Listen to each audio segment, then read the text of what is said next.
What's going on? I'll be Fitness Gaming, and you've seen the title of the video. You know why you're here. So we're still playing some Elvish Reclaimer. So let's go ahead and jump into the game. If you want to know more information about why we're playing that card, why we think it's worth testing out, and what's the role it plays in this deck, check the video down in the description below. I give a rundown on why I play that card, why we're testing it out, and I'm also going to have the deck list in the description below. So let's go ahead and jump into this game here.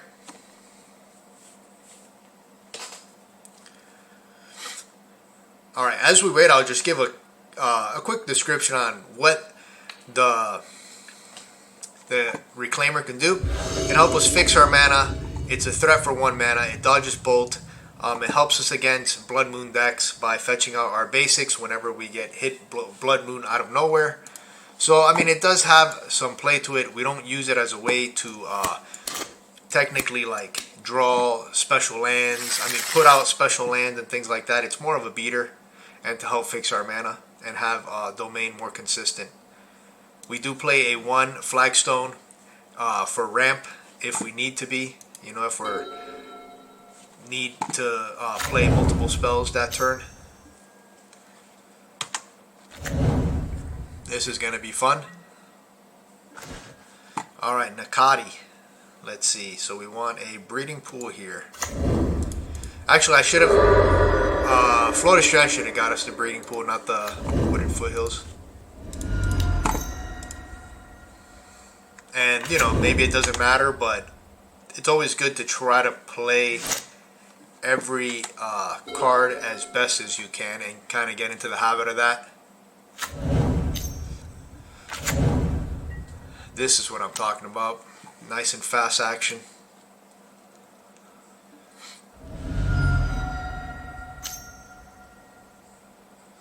Okay.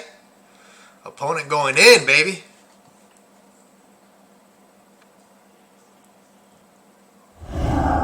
Jesus, Murphy, look at this. Straight heat for us. They got straight heat. Alright, so, yeah, we have to do this. Oops.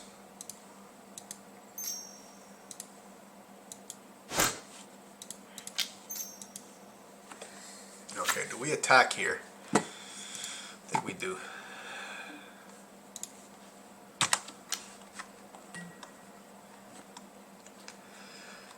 Next turn, well, actually no, that's not a good idea. So to touch back on why you leave with Flooded Strand out, Wooded Foothills, right? So Flooded Strand would have got us to breeding pool, and now we would have Wooded Foothills. So next turn, that Wooded Foothills could get us an untapped Overgrown Tomb, and we could then play a Draco and leave up Stubborn Denial. So you see how, like, understanding your mana is so important.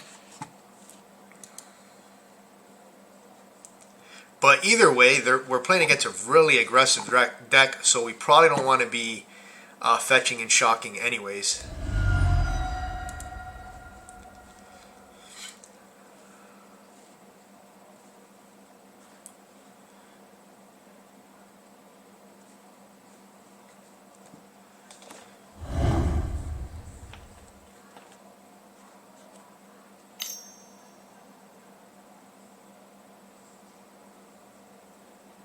This is a beating.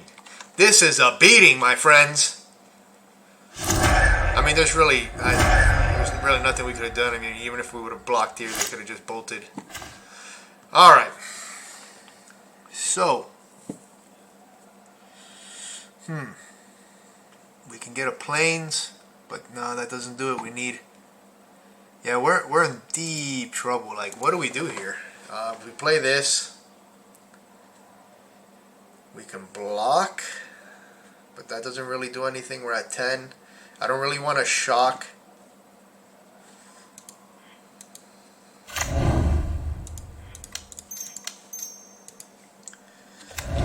Yeah, even if we had the Overgrown Tomb play, it's still kind of tough to take another 3 to then, like, Leyline Binding something and have a Draco out. Or even having a Brawler out.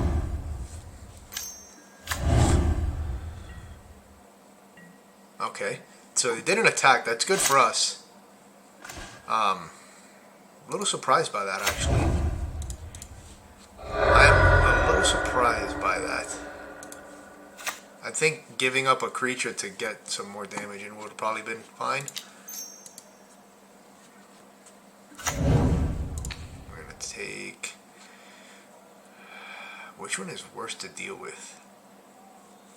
The flyers might be, right?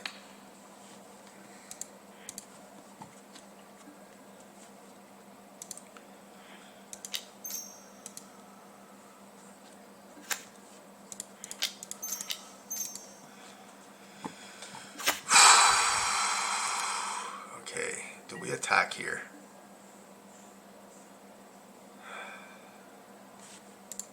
Let's attack. We're gonna get aggressive.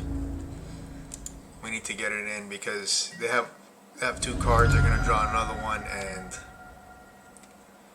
we can't let them draw into something. Bolt, anything like that can really ruin us.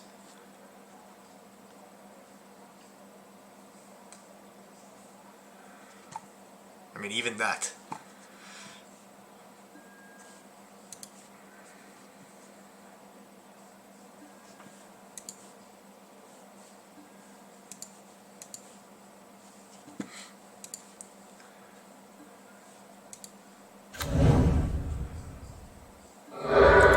Hopefully they don't have anything. I mean, anything. A bolt, anything could be very hard for us to deal with. Okay. So we have to block anyway, so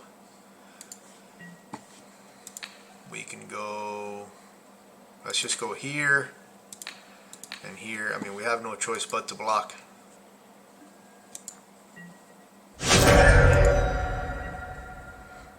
Okay. Oof. So we might be dead here. Ooh, only 2 lands. Okay, okay. We might be getting lucky here, folks. They may not have anything.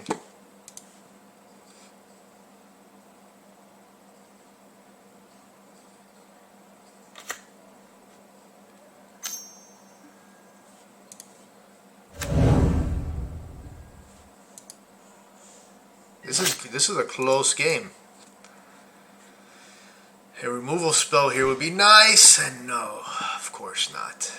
Oh boy.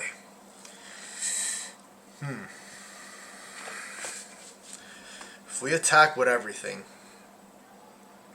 they don't have anything that we know of. If we attack with everything, actually they may have something. Okay, let's see. If we attack with everything, that's 8. So they have to block something. This is 8. This doesn't kill them. So you know what? Let's play it safe and get in for 5. Because they can chump here and be to 1, and then we can just die. At least here we have 2 block. We can block here, we can block here, and we can stubborn denial something. We just have to dodge 2 spells. They're gonna sack this, hopefully. Nope. Oh my god, lava dart. Ah, get down.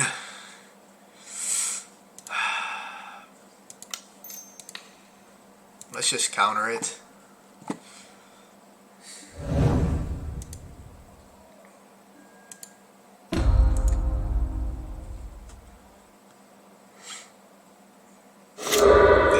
Going to recur this lava dart here. It was a close game though. This was a good game.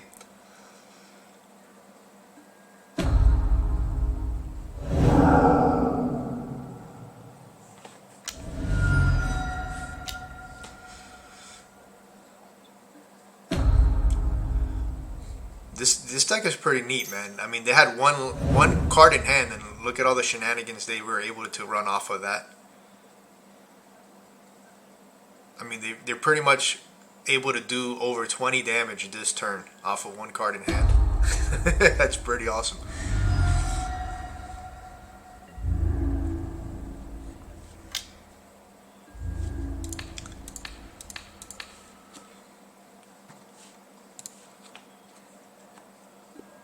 Alright, so let's see what we bring in here. These are going to be decent. Teferi's good, this is good. What do we you know, the counter spells are not the best.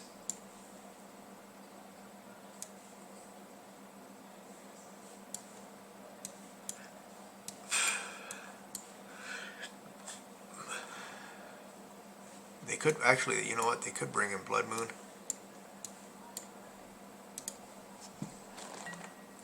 The counter spells are not the best because a lot of their cards are very efficient and they're playing multiple spells a turn.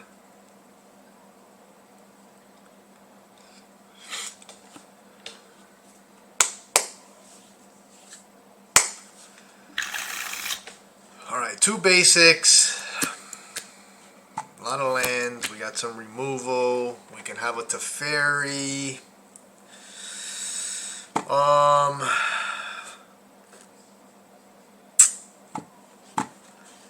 Let's keep this. We have some defensive cards here and we have a threat, so doesn't seem bad.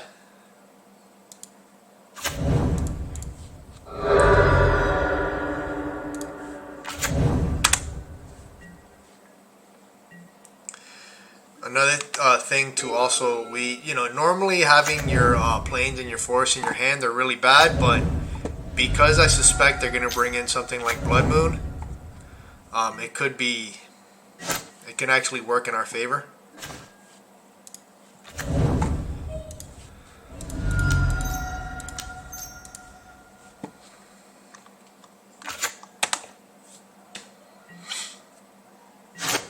So next turn, depending what they do, we can either Teferi bounce their threat. That doesn't really do too much. We can also just go double Leyline Binding. Yeah, I think we're going to go double Leyline Binding. So we're going to take this because we know they play Mutagen Growth, Lightning Bolts. So we're just going to take that. We will do this.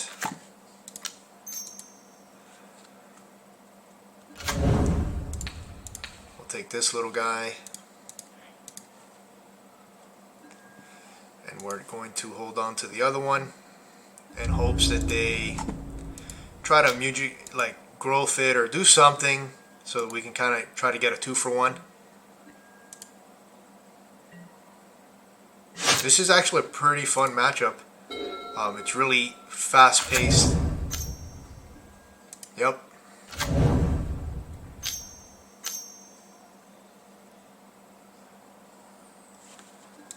We're just going to go ahead and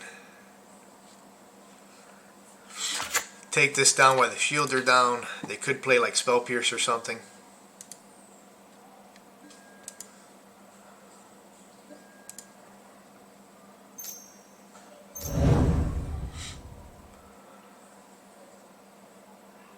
Yep, there's a Lightning Bolt. So I think, yeah, next turn we definitely play the Teferi most likely and bounce.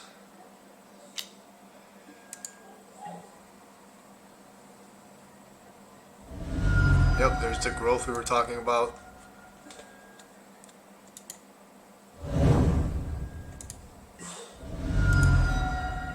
Put it down to 1 card, but last time they had 1 card, they played like 70 cards and their 60 card deck. Alright, Leyline Binding, not bad. So maybe... Oh, oops. So what I'm thinking... I think we bounce it, have them play it so they're spending their mana, and then bind it.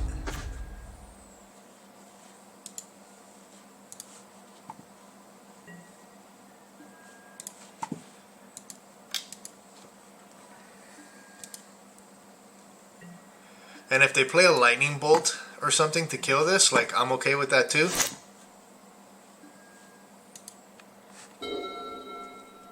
Because it already replaced itself with a card.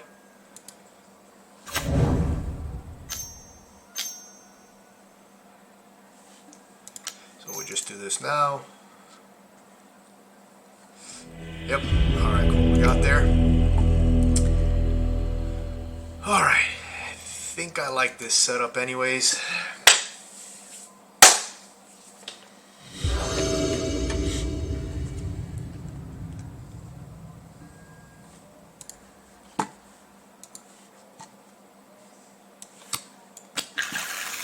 Sacred Foundry. We're gonna keep this, but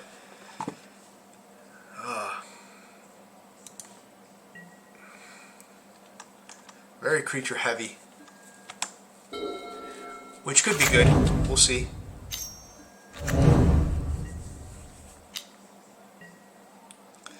We just have to survive these couple turns, man. They come out so fast, so fast.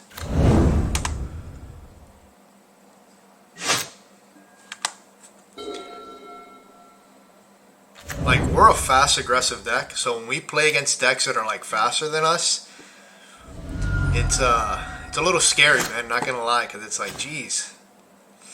Okay. This is not bad. I like this. So what we can do here is we can actually play the Nacatl and leave up the binding.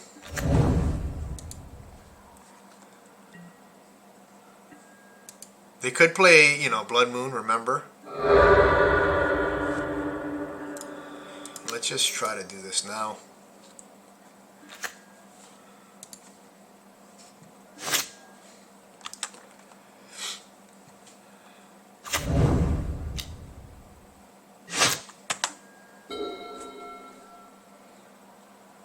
It's gonna suck if they play Blood Moon, but it is what it is. If we had a suspicion, a hard suspicion that they have Blood Moon, we definitely want to play the Draco, but I think being able to cast 2 spells that turn in a game like this is so crucial. Let's attack. So we're going to go with the Draco here. I really want to slam dunk the Kavu, but because we can start working on their graveyard. But if, like I said, if they have Blood Moon, we could be in trouble. So we have to get these big threats in.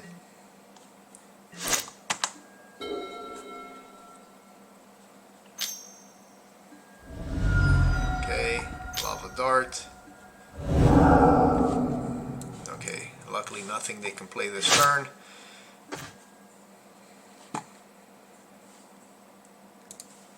We're just going to continue to deliver the beats here. We're going to smash face.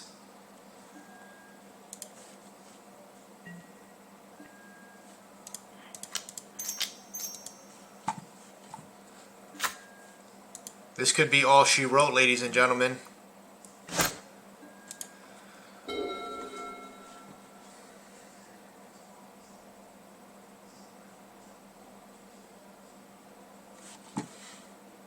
They could play this, draw into some stuff, play that. We have a pretty good life total here. Okay.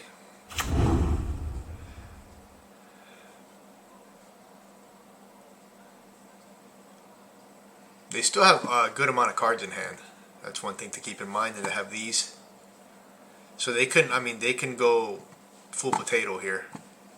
I don't know if they can do anything that's going to kill us, but they can definitely go full potato.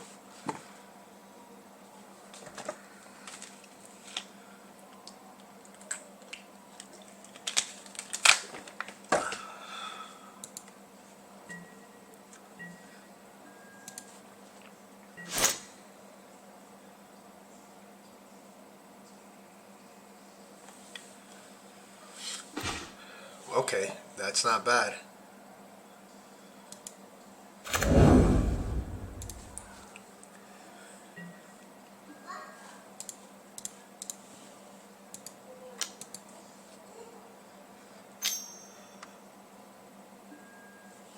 bolt. Okay.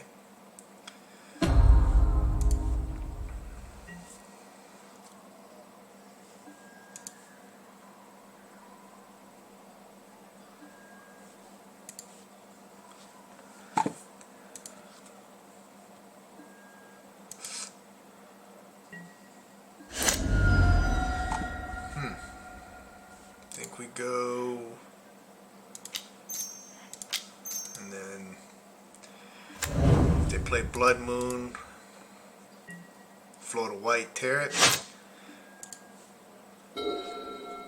So we're in a good spot here.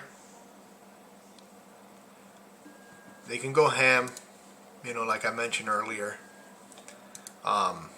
Luckily for us, they only have one threat currently, so we can block. I also don't think even if they were to get another threat that they can get to 14.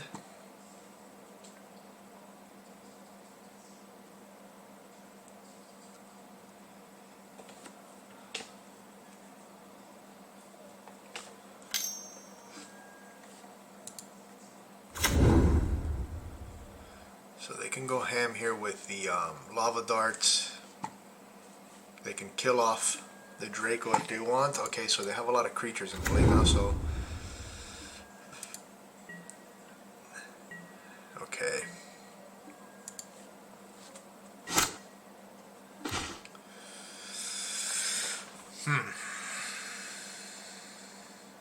We're gonna attack with everything.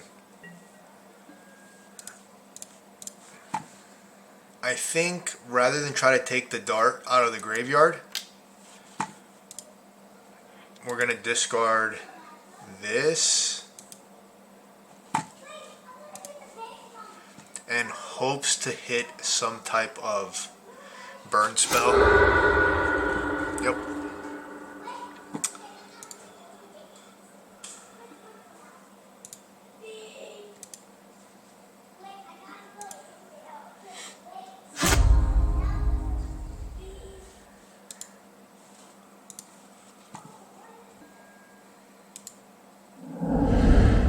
Not a bad one. Fortunately, we only have one green source. Our creature has first strike. Alright, so yeah, that's gonna be fine. Alright,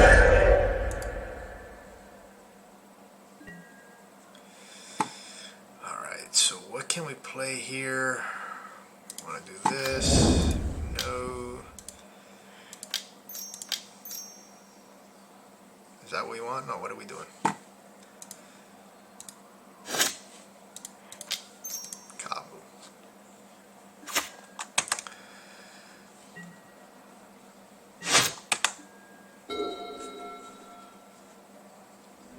Alright, so we got there.